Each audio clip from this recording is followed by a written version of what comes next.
You know what's sad is I had to have Kayla tell me what Yeezy even meant a couple months ago back. So I had no idea. You having a generational problem, Derek? Yeah, pretty much. I should just ask my 12-year-old. She probably knows. I hate it when I do that with my 21-year-old. Every time I have like a wording thing that's like millennial generational, I just like call her up. I go, "What does this mean?" Because Jason knows Emma. She's like pretty smart kid. She's great. If it wasn't for her, I don't know that I'd be here.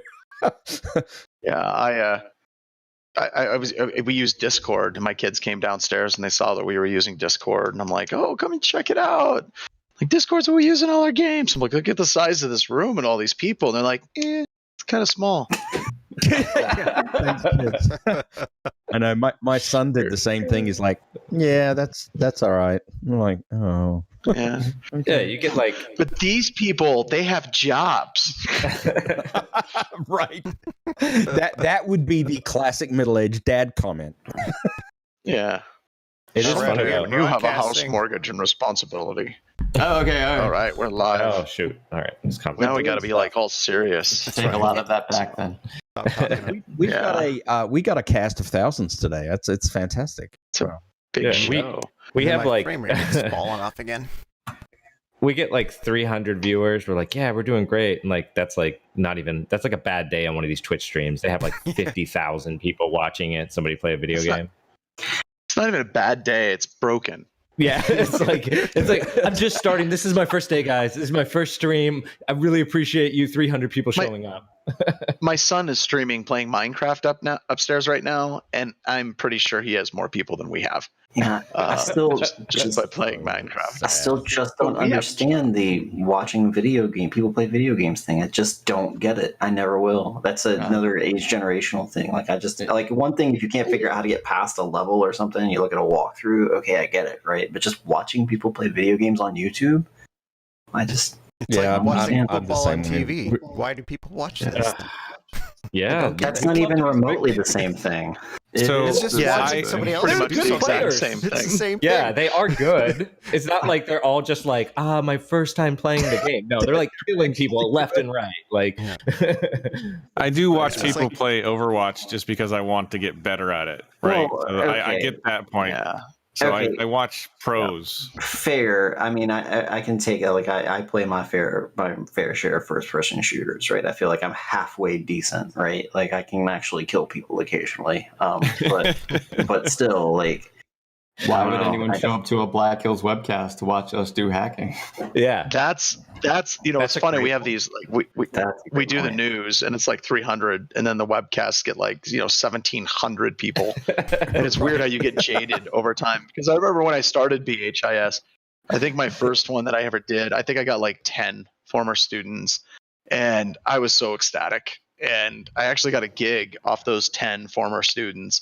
One of them, they're still a customer to this day, as a matter of fact. And I was so excited. So these things start small, right? And that's okay. All right. Why do you guys watch soccer? All right, let's do the news. Let's do the news. Let's do the news. Are All we right, ready? hit the music. All right. Hey, we're starting with the Yeezy sneaker story. Got it. Oh wow, we even have music. Cool. oh yeah. We do.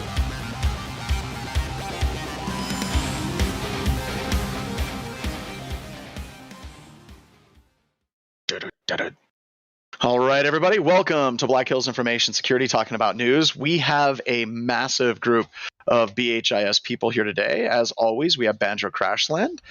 We have Derek Banks. We have Joff. We have Ralph. We have the Shootist, and we have Mubix is on as well. So thank you very much for joining, everybody.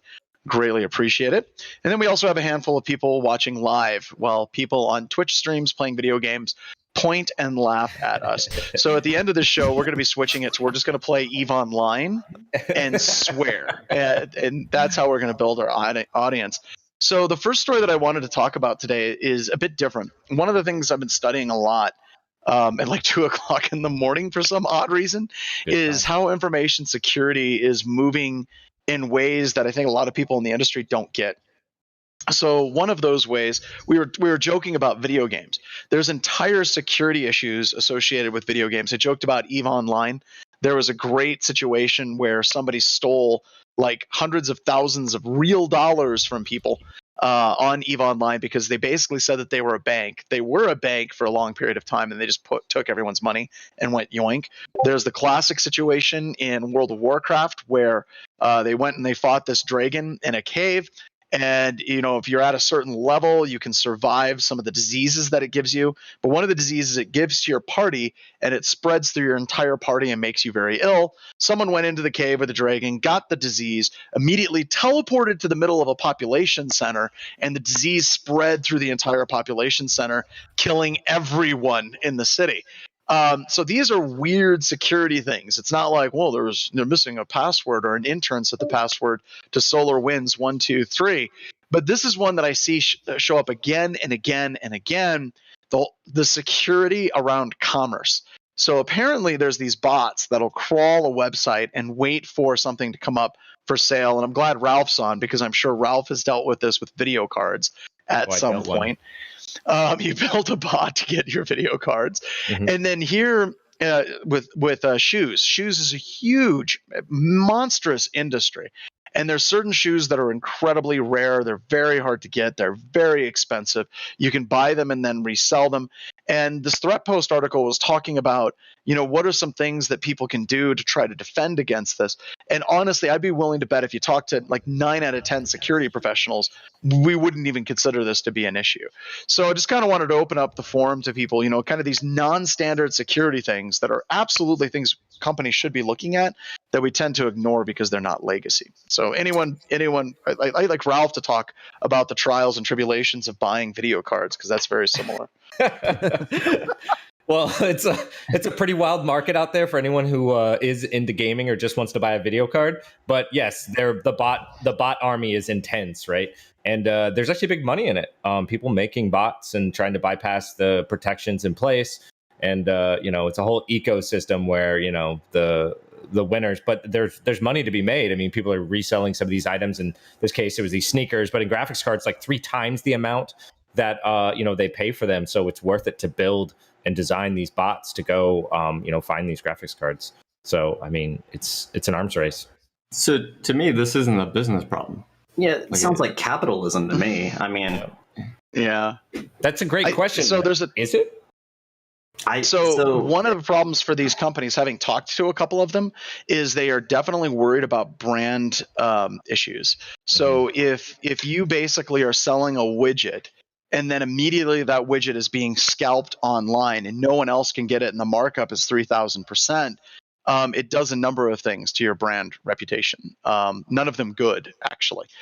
So there's a lot of effort to try to contain this so they can control it. There's also a lot of social engineering, believe it or not, because whenever they announce these shoes, that's one thing. But when the shoes go live, these bots have to be firing at a time to be able to grab these shoes right away. So they actually have, I'm not kidding, one company we were working with, they had people that were calling in socially engineering, trying to get the release date moment when a certain shoe would be on. And then they even had a situation where people were spear phishing with malware to gain access to people's computer systems so that they could get the date and time of when certain shoes were being released as well. So it's weird. It does. So, that changes things a lot, right? Yeah. So, I mean, I say it tongue in cheek. It sounds like capitalism. I really do think that it is a problem, but I agree with you that it's one of those periphery things that we don't necessarily address because it doesn't fit into to what we generally focus on. I mean, I think a lot of things are like that. As a pen tester, so I'm on a red team. There's an entire computing environment that I'm just not able to touch, and that's everyone's mobile devices because it's BYOD. I can't do anything with them because it's just, how could it possibly be in scope in a BYOD situation? And it's just one of those things where I worry about it. I mean, I know it's not exactly like the bot issue with and the shoes or graphics cards or something, but it is a blind spot, and I worry about those kinds of things because what are you then not seeing, right? I think it's an issue. Well, And if you look at the video game stuff, I think that there's that convergence of, where does actual financials enter into the world of the video game universe, right? So like, people will have like a particularly like amazing flaming pony that like farts Skittles that if you get it in this game, it's really expensive. And then people can actually steal it, or they can find a way to get this thing. It is actually a big deal. But you talk about mobile phones. I thought Rob was on. Did Rob jump off? He had to leave. Suddenly disappeared. So well, Rob talks a lot about SMS, where people can do SIM cloning, where they basically, as simple as calling up your phone provider and say, hey, this is John Strand. I need to transfer my phone number. I'll drop my phone in the toilet, which totally has happened, by the way. And by the way, it happened while I was in an airport. The whole long story. Oh, that's the worst. It had my ticket. Where you lost your wallet too, Oh yeah, right. So it's in my bag because I don't use the damn thing. But calling up and saying, Verizon, my name is John Strand. My SIM card, I need to transfer it over to this device. And many times they'll do that. And once, just like Joff said, for many people, and I think for even employees at BHIS, your two-factor authentication is not a BHIS asset. Many times that is a personal device, and it's off limits for us to actually do those types of attacks. Yeah. And it was Derek that said that, but that's okay. Hey, you know what? I'm excited because I got my red light to look red on camera. That's good. I know that has nothing to do with what we were just talking about. It's got a nice pink hue to it. Well, it's very salmon. I got two things. One is this used to happen all the time in the collectibles market, especially with like physical toys. So when I had my comic book store and things like that, we had these people that would go to Walmart and they would get tipped off. Like they would pay $50, $100 to people that work in there. Like, when's this coming in? What truck's it going to be on? And they would get in there and cherry pick all the variants and then immediately sell them for more. And then the people who didn't get their time, were just pissed. Well, and you would also get stuff more expensive too, right? Like you couldn't get it for the same cost or quantity of like a Walmart, right? Right. Yeah, we would have to pay more for it. I was going to say that the only thing I think a company, with the sneaker company or the graphics card companies can do to try bots is to do something along the lines of like hiring hackers to go, like people who are good at this kind of thing, and then go to try and find ways to defeat it. And then like Ralph said, the arms race type thing. It is interesting. I was just going to say it is interesting, though, because this has been going on for a long time, right? Like scalping and other things, too. Mm-hmm. I think concert tickets were one that, has also been one for a very long time because those obviously moved online. And then, there's this like demand and this whole cycle for getting something that no one intended to go to, but just having it because there's a limited amount of seats made this, artificial demand. But in this environment, what we're dealing with is that these, graphics card, for example, and stuff, they used to, like one method we would do to control that would be like, you have to buy it in stores. Okay. But with COVID and other stuff like that, we've pushed so much of this online that there's now, race to hack into or, get the card before everyone else or figure some bypass is, it has a financial incentive or motive, right? So doing even further things to go into phishing, into, anything right like that, it actually makes a monetary sense. So that way it's legal. I was going to make one more point, and it's you need someone that's evil on the team. You need someone that thinks of the worst case scenario and is inherently evil, but willing to do good things. I heard this really good talk on how they were trying to get soldiers to, like, if you were going to attack this base, how would you attack it? And the soldiers like, well, we wouldn't. Like, no, but if you were, how would you? And they're like, well, we wouldn't. That would be like hurting our own people. Like, yeah, I know, but if you were, how would you do it? And they're like, and so you have to take someone who's like, okay, you're evil. How would you attack this? And they're like, oh yeah, I would send this, I would do this. But that almost ends poorly. Like a lot of times, like, so how would you attack this? And then you explain it to people and they look at you and they're just like, good God, oh, what's wrong with you? So why? Does anybody think that way? Yeah, that's what we do for a living. That's what we do for a living. I mean, I've described things to people who aren't in Infosec before, like what I do as my job. And they're like, wait, that's legal? Like you can do that? Yeah. That's disingenuous. Yeah. So disingenuous. And I like it. Yeah, I love it when people are like, that shouldn't be legal at all. Yeah. That's bad. That sounds like you should be in jail. But I thought NVIDIA did something recently with the graphics card market that's kind of neat. Yeah, they were nerfing their cards, right? Yeah, so for the miners, that they're basically they're going to have mining cards and they're going to have gaming cards, and they're stripping out all of the video features of the for the mining cards, and then they're nerfing the hashing features on the video cards. So they're essentially branching off into two products now, and it's going to be interesting to see how that ends. Oh yeah, I think it's really neat because I really want a new video card. I don't care. I don't care about video games. Like, I've got all these systems that are Office with all these video cards, and my kids hate it. They're like, "Do you play games on these?" I'm like, "No. Why would I do that? Like, that's weird." Wasn't there a related story to that, though, that they had deliberately targeted the Ethereum algorithm in one of the video side cards? And Ralph, you were talking about that, right? The nerfing? The what? One of the video card manufacturers was nerfing. I think it was Ethereum mining, right? In their video cards. Well, I don't know if any of them were necessarily nerfing. I know what Derek just brought up about NVIDIA changing the driver. So what they're going to do is actually a driver side functionality as opposed to hardware based. So it's not like they're going to remove, a chip inside there or change the, the actual processor. They're just driver side, it's going to be bypassable. Like there will be a hack to remove that from the drivers, but they are making hardware specific cards where they are removing a bunch of things. And also, they're not making them on the 30 series. They're making them on other series, and they're probably going to tune some stuff with some power levels and stuff optimizations, right? So, you know what's going to be awesome is how this is going to totally ruin Christmas for some kids in the future.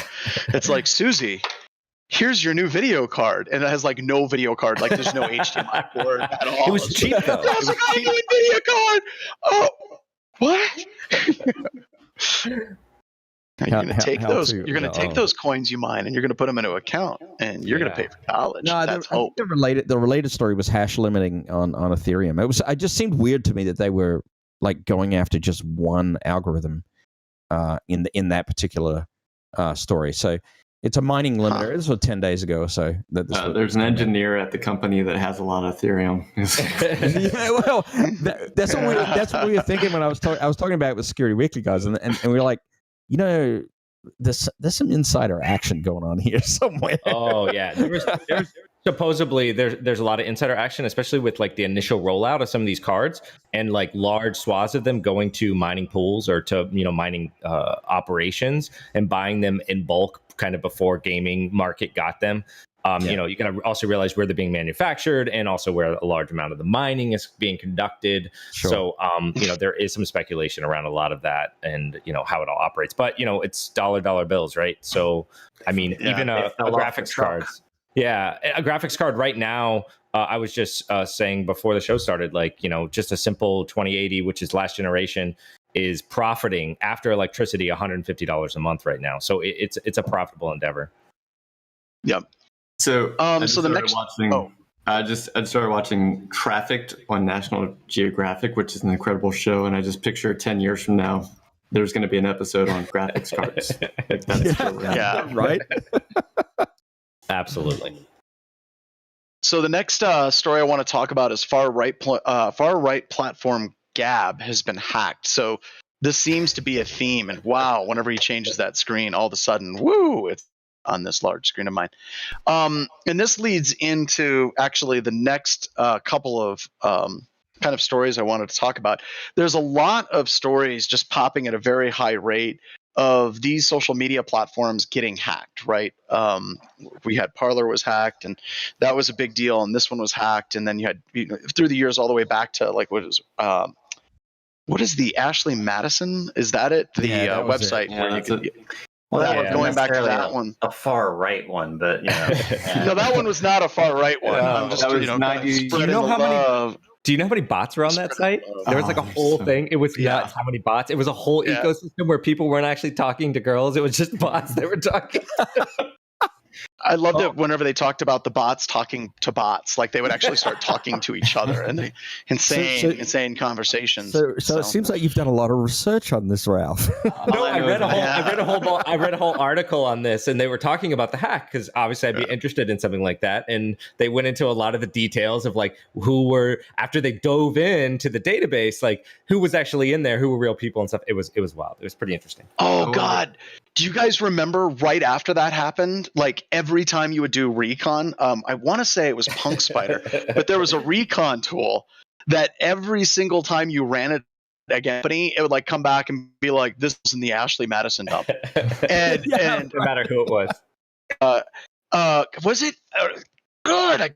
I'm pretty sure it was Punk Spider, but we actually, we used to give the tool output to customers, and there was it was a bunch of Ashley Madison accounts, and then like every single user account in the environment had a Pornhub account, and we completely ignored it in the report. I think this is one that Sally did, and just didn't talk about it, right? But we gave the raw output to the customer, and the customer was like, what the hell? How come you didn't talk about this? And we're like, I think there's a bug in the tool at that situation. I do recall this.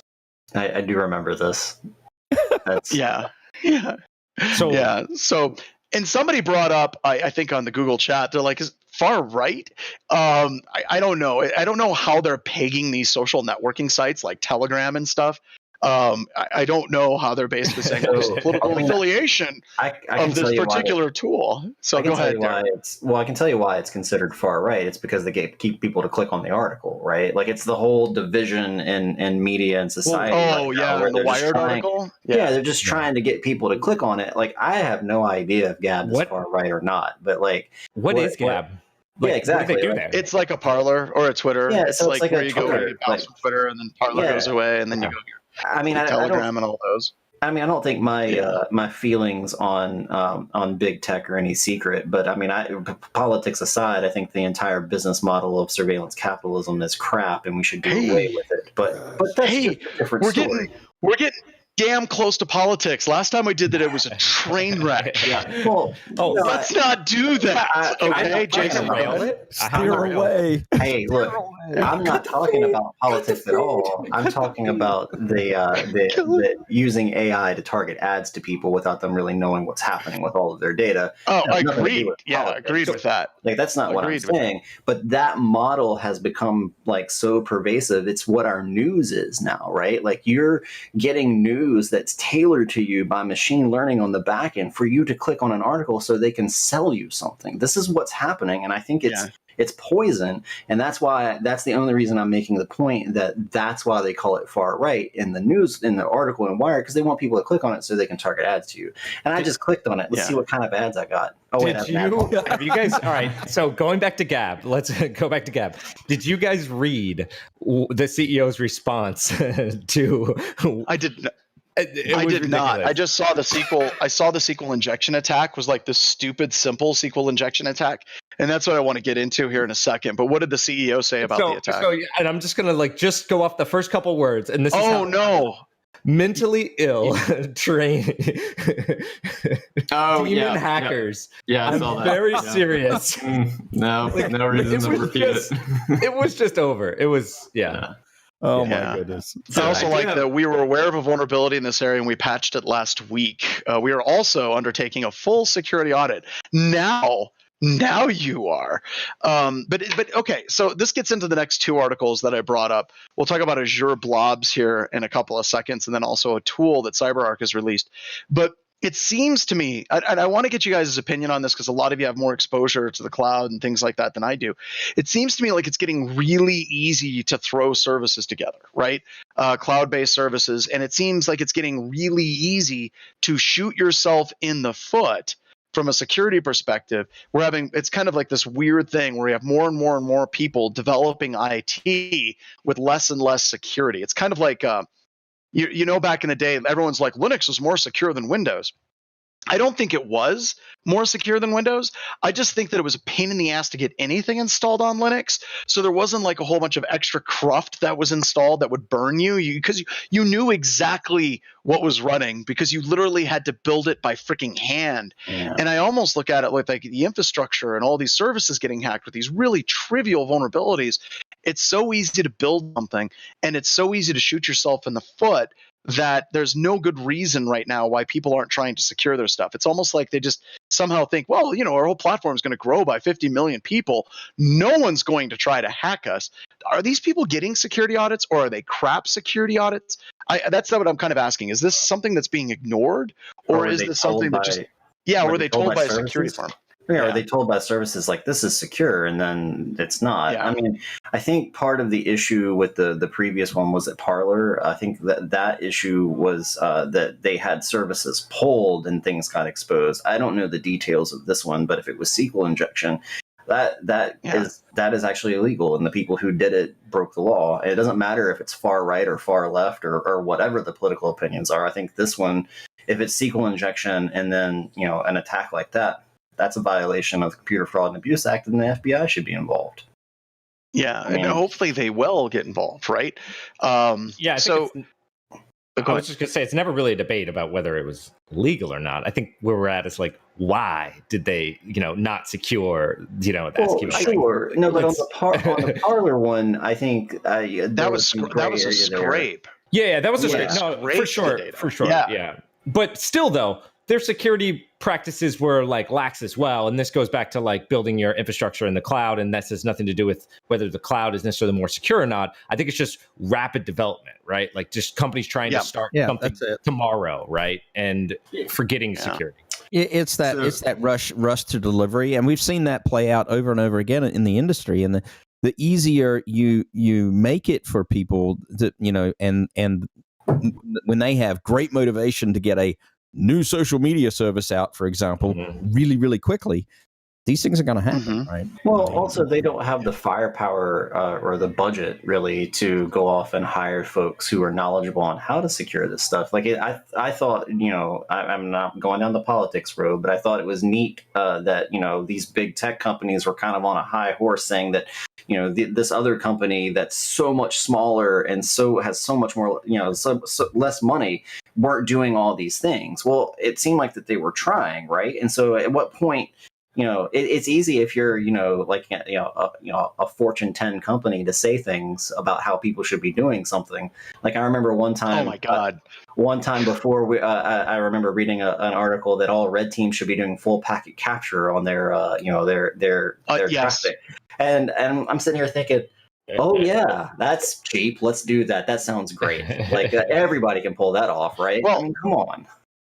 So and that gets into a totally different tangent. But you're right. Whenever you have people that are Fortune 10 companies telling you this is how you should be doing security, as soon as they start saying things, it's like, well, then all you do is you move your data into your data lake. Like what? You're a small business and you're going to have like a freaking data lake?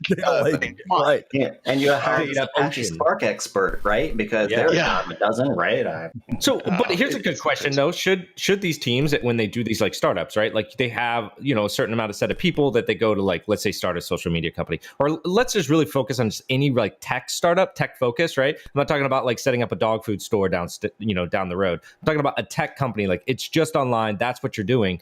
Don't you think possibly like one of those guys should be a security professional or somebody to help bring you in on this? That doesn't have to cost Fortune 1 cost. But that kind of gets to my main question. It's not like it was in 99 where people were like, holy crap, the security thing just bit me on my ass. It was not a surprise, or what they call it, leopards ate my face. This is, if you're if you're Gab, I'm just guessing, let's say that you're the owner of Gab, you're sitting around and you're smoking big cigars and you're drinking brandy and you're thinking to yourself, Parler just got hacked.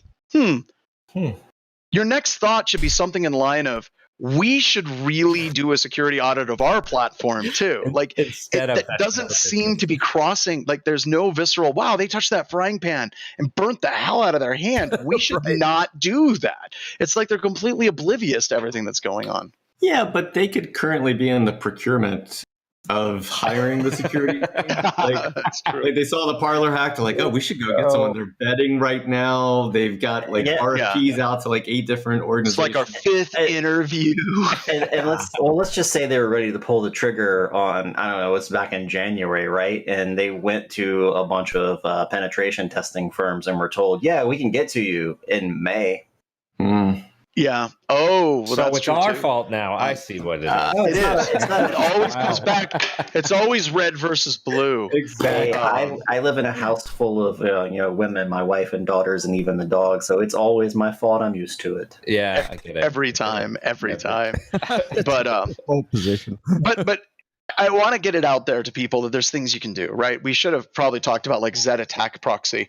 It's not as good as Burp, and Burp is cheap. But if you have a web service, there's totally free things that you can do to help secure your system. We actually had a guy call us up. It was actually a year ago. It was right when COVID was happening. And we had a call with him where he needed a web app pen test, had no money, right? Like absolutely broke, running a web service for a bunch of people. Spent an hour with him just running through Z attack proxy on the sales call, because it wasn't a sales call at that point. As soon as the guy's like, I've got no money, help. I'm like, okay, I'm going to help you because Vortex, free consulting. So we sat down and I walked him through running Z attack proxy against his website, and it immediately spiked up like 23 SQL injection vulnerabilities, a whole bunch of cross-site scripting vulnerabilities. And I was like, yeah, you probably want to get that stuff fixed before you hire a pen testing firm. and he actually worked on it. And it wasn't that hard. He was the owner of the company. But some other tools. So the next article I wanted to talk about was the hunting Azure blobs expose millions of sensitive files. And this directly relates to the next one. It's the GitHub article for CyberArk releasing the tool to actually do blob hunting.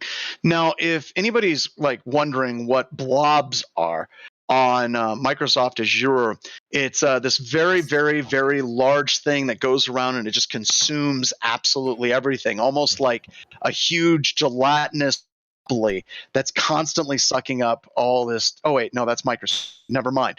Blobs are basically storage for unstructured data. It could be Facebook or Google, but unstructured data. So that'd be like text and images and all kinds of different things.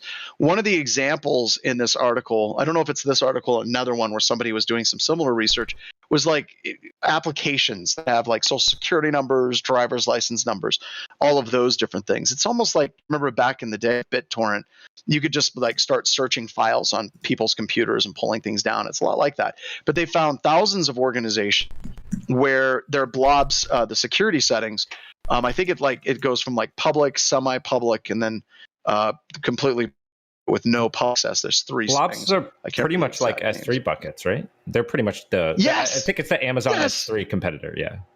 So yeah, it's the Amazon S3 competitor.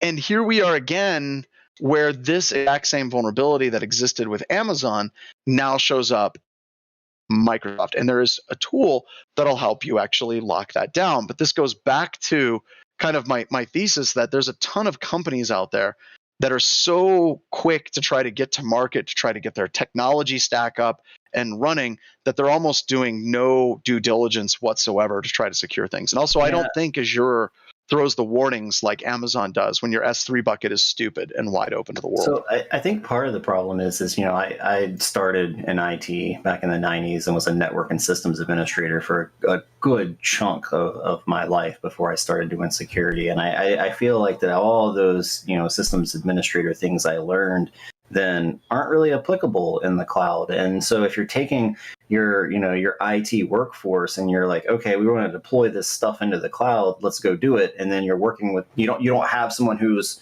trained or knowledgeable in cloud technology and they're just going to go figure it out as you're going live. I think that's a recipe for bad things to happen, right? But isn't that the way it is with almost all cloud technologies? Like you go to Amazon's conferences and it's literally like nothing but presentation after presentation after presentation of new technologies that they're just rolling out.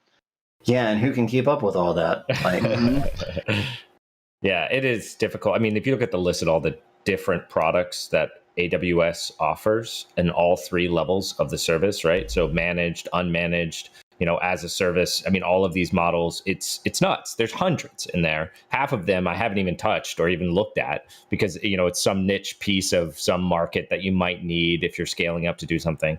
Well, guess what? It's the same over at Microsoft as well. They've got the same level of all kinds of products, Azure Blob. In case you're wondering too, where all these like sensitive documents and files are coming from, it's mostly applications writing these things and then using buckets that just make sense. So it's not necessarily like a human being like, oh, this is a great way to store all these PII. No, it was a programmer who didn't think about how those permissions would interact like later on when the application is now being used actively in production, more than it is just somebody like, I'll just save these here. Oh, maybe I shouldn't make it read right. Let's take all the PII and put it here. Yeah. Well, whenever you look at developers and these security vulnerabilities, there's like 3 buckets of developers in my world for pen testing, right? So you have one group of developers, they're like those scary, scary good developers, right? Like they're just writing amazing code and they're kind of frightening. And then you have developers that know less about writing code than you do. And for me, in my case, that's absolutely terrifying. So like Ralph's talking about the APIs, they're like, but I literally copied it off of Stack Exchange and this is or Stack Overflow, and this is exactly the way it's supposed to work. And you're like, you did what? So you're constantly seeing developers kind of roll out this really, really, really horrible code. The third group of developers, I think, is far more prolific. They're the developers where there's a bunch of funding people that get together. They hire a developer like, dude, we want you to build this widget. We just want to have a demo and a beta of this widget. The developer builds this demo and is like, okay, so this is the demo system. It's pulling this data and it's doing all these things. And like, great. We're going live next week. And the developer's like, what? You're doing what? Skip it. Yeah, I mean, that has to be where half of this is coming from, right? So, like, let's say you're a company and you want to start, like, instead of bringing on people full time, be like, hey, let's work this up, let's develop this out. You just go to some company who's like, you've got 100 developers, we want this next month, okay? Like, get this done. Yeah. And sometimes you don't go with the best one of those examples, right? Because the best one is super expensive and you're like, well, I priced it out in this other cheaper shop and, somewhere else is going to get it done, right? And they get you something and it works, but there's a lot more that goes into that, right? So So the only experience I have with tech companies hiring is watching Silicon Valley, the TV show. bunch of stallions, each one more. That was actually a documentary. Than the last. You didn't know that. That was a documentary.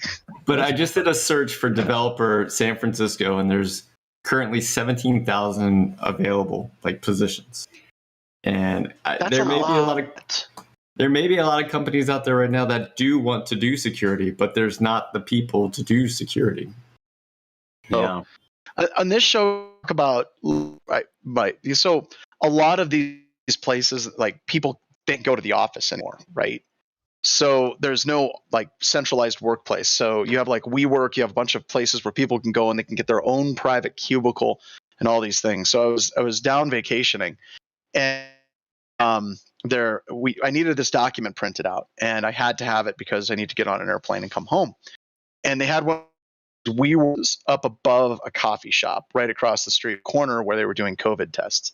And I went to go print this out. I walk in, ask this lady's there, and she's in her mid to early 20s. And I'm like, hey, I have something off on this USB stick. How much is that? She's like, oh, sorry, this is for our customer. I'm like, great, how much is a day pass? And she's like, we're kind of booked for today. And I look around and it's Silicon Valley, lots of really cool facial hair. They're bringing in their own separate monitors because they're not working up in Silicon Valley or San Francisco right now. They're down vacationing and they can live on a beach in a hostel and work during the day at these WeWork places. And I'm like, okay, so you're not available today. How much for a week membership? I just need this file printed off. That's all I need. She's like, yeah, we're kind of booked for the week. I'm like, okay, how much is a yearly membership? I don't care. It can't be that expensive. I really need this freaking document because I want to get back in the United States. She looks at me and she goes, sir, we kind of exclusively cater to a more technical clientele. And once again, they cater to developers. And she basically told me I was old and I could go do non-tech someplace else. So, wow. So a lot of bad. Of course, that's when you just yell to the people who are in there and say, hey, I'll give $100 to anybody who prints this document to me. Oh my God. Should have done that. done that. But you talk about like Silicon Valley and those people. Take my USB stick. It's safe. Trust me. It's safe. God, you're so right. That would have been so bad. No. Instead, you just went down to Kinko's and John Strand's USB. Make sure it's just the Word document. Don't touch anything else. Don't. So I just need to plug in this Wi-Fi Pineapple. Don't worry, it's perfectly safe. I just need a power outlet so I can de-auth your entire network till the end of time. But that's a whole nother story. So one thing about this article, though, and I've seen these, in the past, right, where somebody's like, oh, well, I built this tool that goes and scans every bucket or every S3, all the blobs. And guess what? I found sensitive data. Every time I see this, I'm like, well, yeah, that's what would happen. And then the second thing is, why didn't I do it? Because I already knew this was what's going to happen, and it was going to be dirty. It was, and it was just like, where do I go from that? In my own good conscience, how do I be like, okay, well, now I got to let all these companies know that, obviously this happened, right? And, is it good? Back to marketing? Yes, it's great marketing. And hopefully, I'm sure that, CyberArk let them know and stuff like that. Why I don't want to do it? Because I already know the truth, man. I don't need to do the scan. You know what's all funny about these things, and this gets into like the security of like cloud infrastructure and cloud service, is a lot of the cloud security companies for like securing APIs. It's literally deny listing. Like they'll find that this is what this tool does. They detect this tool. If you do it manually, you do your own code. A lot of times, leaving it down to the user agent string that's used by the tool to access, and they'll basically block just this thing. And they charge hundreds of thousands of dollars to some companies to secure their cloud APIs. Whenever a lot of this crap could just be done by just setting the permissions correctly on their cloud infrastructure. So I think it's funny how this tool beast like now going to create a whole bunch of entries and a bunch of security tools that only did this thing. Sad, but it works because executives pick up the phone, they call a security company, they're like, we need a tool that's going to be able to defend us against Azure blob hunting, and specifically this blob hunter tool. Great, they're going to put it in so that tool detects this every time. I already have another tool that somebody could go and write a big blog post about, and that's the fact that on Azure, often, or it's very simple to set up SMB shares as well and open those. Now, you might be like, oh, yeah, but I bet you it's more prolific. Like, I bet you there's a lot of SMB shares publicly exposed because it's a one-click option to expose those publicly, right? But you can use those for, your web application, all this other fun stuff. So I'm sure SMB shares are all over the place as well. So, yeah. But once again, are you going to go hunting for that? Because you already know. Yeah. So, well, I was going to say, it sounds like an evening sport, though. I did that one time when Shodan first came out, years ago, and I saw 3 things, and I was just like, nope. All right, this is when you start breaking laws. Like, I gotta be honest. I actually got a little bit Shodan drunk. Like when Shodan first came out, and I knew specific vulnerable headers. Things, and I'm like, well, I wonder how prolific this particular JBoss server. Oh my god, it's 20,000 systems. What the hell? And then in my classes, I'll bring up do the search for VNC and images.shodan.io, and you can literally see the students in the class start to shuffle uncomfortably in their chairs whenever you have all the different RDP sessions and VNC sessions. You're like, I'm not hacking anything. These are just screenshots, but this is how bad it is on the internet. And students are trying to get hand sanitizer and wiping themselves down. They're like, it's all so dirty. Yeah, it is. You see the one student who runs out of the room, calling on the phone to call back. Right? But have any of you guys ever tried calling these companies? Have any of you ever found a company that was wide open and vulnerable and picked up the phone and tried to talk to that company about securing their crap?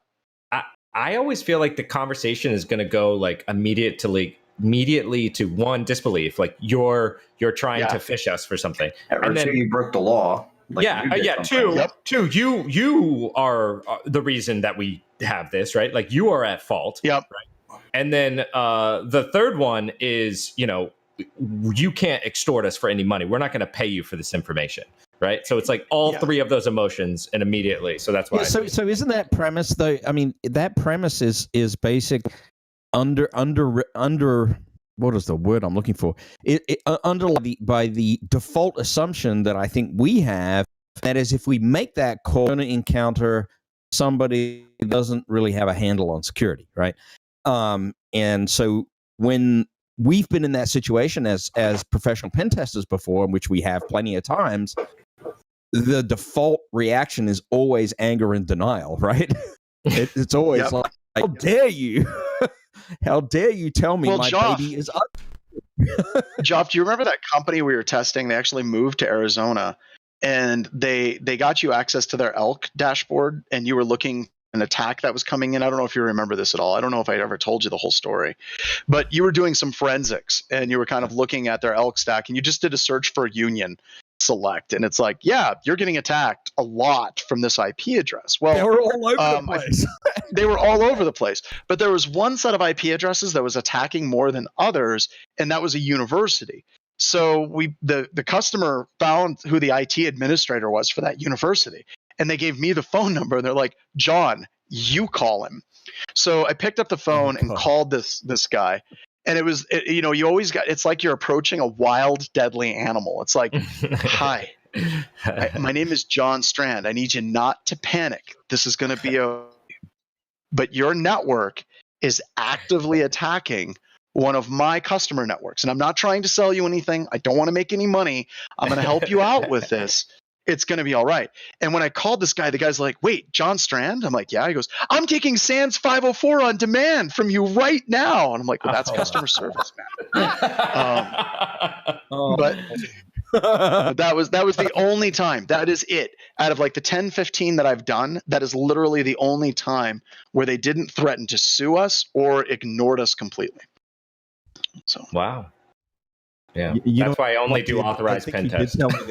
That's why you only do authorized pen tests. That's why, because the alternative is jail, actually. So okay, so you found something like accidentally or curiosity, and then you're like, oh, then you go through that process. And so, how do you do that? And I mean, honestly, in the situation where I do come across that, and I've already walked the line, I'm like, this is serious. Yeah, I'm going to disclose it. I'm going to let them know, but I'm going to avoid putting myself in a, ambulance chasing position to just, have to save somebody's life, Well, in other words, don't be a jerk too, right? Like, be careful, don't be a jerk. First, see if they have a bug bounty program. If they have a bug bounty program, go through that bug bounty program. And if they don't, always do that initial contact, not from your personal email.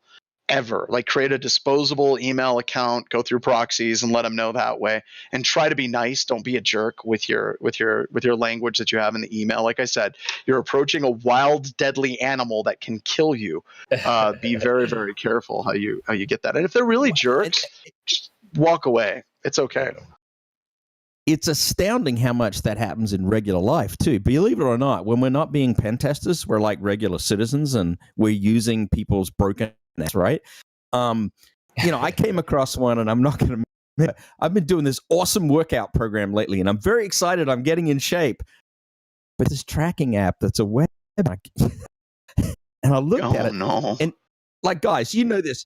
You know that when you see some applications, you can just smell that it's broken the minute you see it, right? I mean, if you look at the app and it feels like it was built in 2005, you know that's going to be exactly. Oh yeah, you look at that copyright and you're like, oh, 2001. Oh shoot. So like, I'm not going to call anybody out, but it's just like, and it gives you that, and I'm going to data into this thing kind of feeling. Yeah.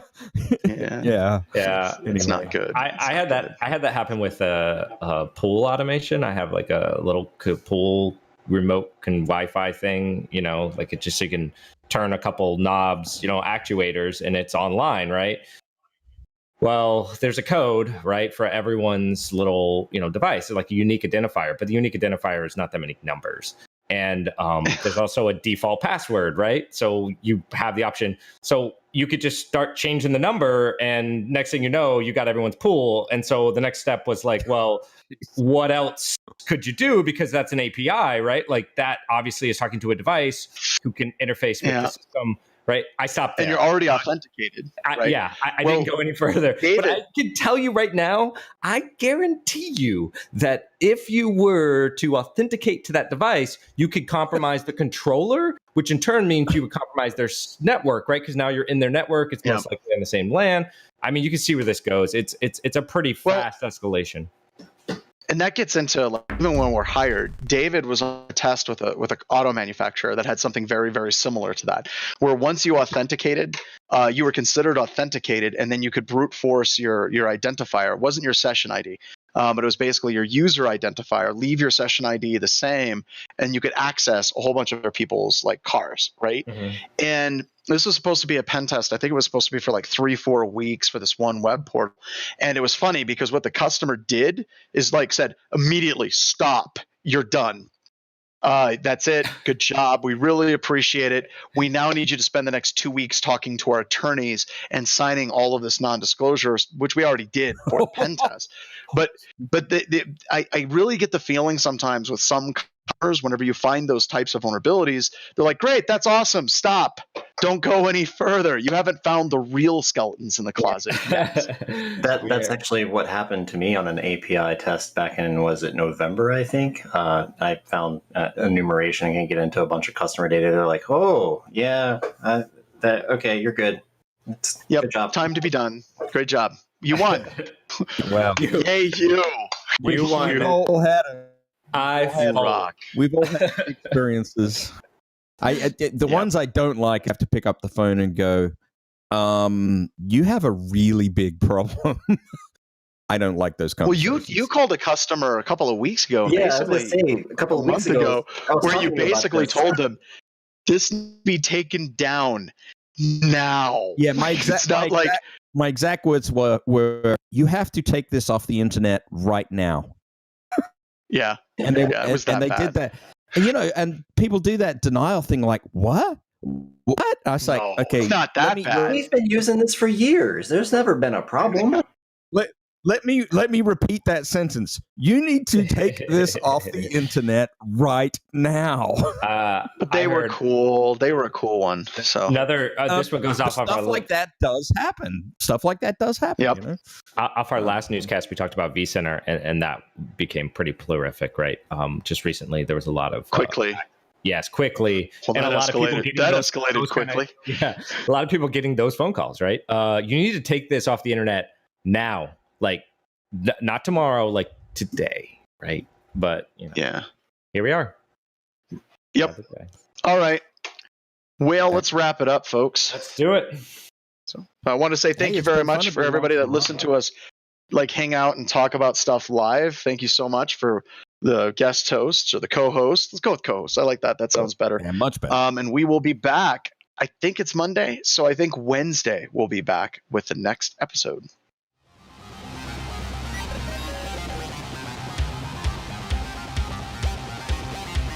What is this crazy music? This is Bout. Hi. Some Bow Jazz.